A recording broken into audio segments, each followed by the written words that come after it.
Dans le chapitre 37, saint Albert le Grand disserte sur le mépris du monde. Le véritable mépris du monde consiste à renoncer aux biens et aux fastes du siècle, aux dignités et prélatures spirituelles, à se détacher aussi de toute amitié des mœurs mondaines, à cause de l'espérance et de l'éternelle béatitude. Saint Jean nous y exhorte par ces paroles. N'aimez point le monde, ni ce qui est dans le monde.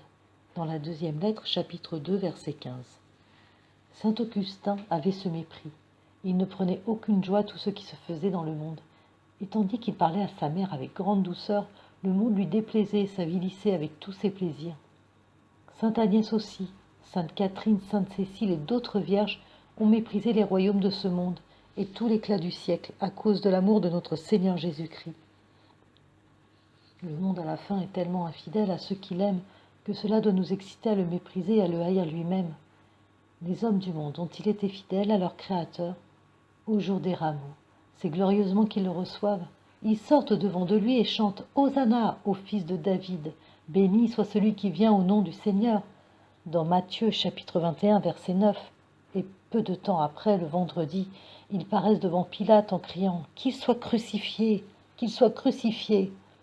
Si ce n'était pas un malfaiteur, nous ne vous l'aurions pas livré.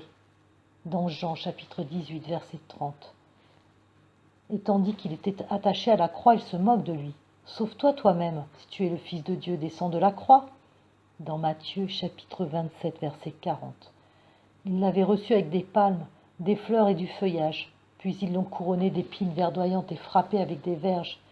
Ils avaient étendu leurs vêtements sur sa route, ils le dépouillèrent de ses vêtements devant la croix. Les honneurs qu'ils lui avaient rendus, ils les changèrent en outrage. Les dangers qui proviennent de l'amour du monde doivent aussi nous pousser à haïr le monde et à le mépriser. Ne savez-vous pas, au témoignage de saint Jacques, que l'amitié du monde, c'est l'inimitié contre Dieu? Quiconque veut être l'ami du monde se rend ennemi de Dieu. Dans chapitre 4, verset 4. De plus, le monde a haï le Seigneur et tous ses amis. Lui-même l'avait annoncé aux apôtres pour leur consolation. Si le monde vous hait, sachez qu'il m'a haï avant vous. Dans Jean chapitre 15, verset 17. Il prouve qu'il méprise le monde. Celui qui ne prête pas attention à la noblesse de la naissance, qui ne cherche pas les plaisirs et qui ne souhaite ni les richesses ni les honneurs. Tel fut Moïse, dont il est dit dans l'Épître aux Hébreux, chapitre 11, versets 24-26.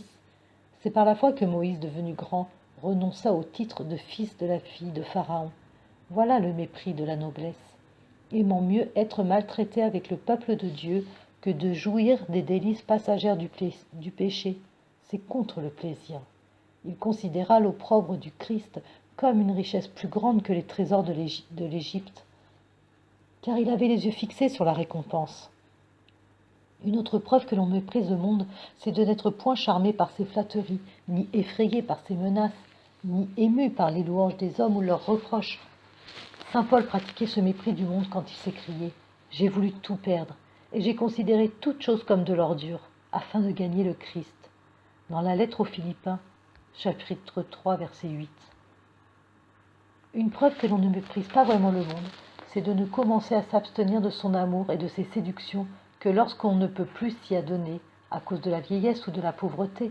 Dans ce cas, on n'abandonne pas le monde, mais c'est par lui qu'on est abandonné. Combien, hélas, qui ne cessent de pécher alors seulement qu'ils ne peuvent plus le faire.